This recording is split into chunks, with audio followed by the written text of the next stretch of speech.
after that has to focus on winning the 2022 and 2024 elections. We can use what happened in 2020 as a motivation to try to get better election laws to use as a motivation to win in 2022 and 2024 to save our country.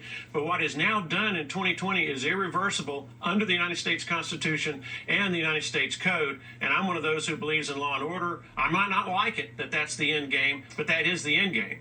And just to go on the record, there has been still no evidence or proof provided that there was any sort of fraud in that. Well, no, that's wrong. I don't know why you people in the media keep saying that, but that is absolutely false. That is absolutely false. You keep saying it every time, but that's absolutely false. What is false, sir? You had 150 congressmen and senators who absolutely disagree with you on what you just said. So what are you calling them?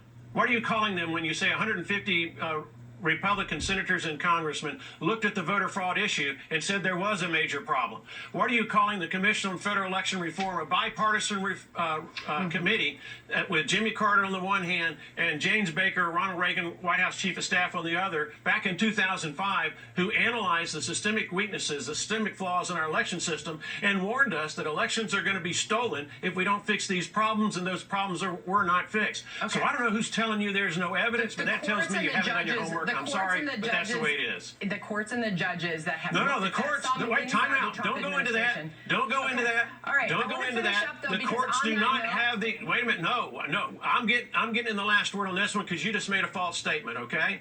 The courts are not the final arbiter of who wins federal election contests. Congress is. That is required by the United States Constitution. That is required by the United States Code for congressmen and senators and the president. So don't be surprised that courts don't usurp the power that is authorized in the United States Congress. Let me just quote the GOP commissioner in Wisconsin in the Wall Street Journal today, printed, and I will read it verbatim. He said, there is no evidence that election fraud is the reason Trump lost in Wisconsin, and that is not for lack of looking. His advice to your party is to pivot away from these conspiracy theories, focus on the issue that affects Wisconsin families and their pocketbooks. Sir, I want to move on to January 6th. Okay, then look at the judge's opinion. Look at the judge's opinion in Pennsylvania that talked about over 2 million illegal ballots cast. That was their court order.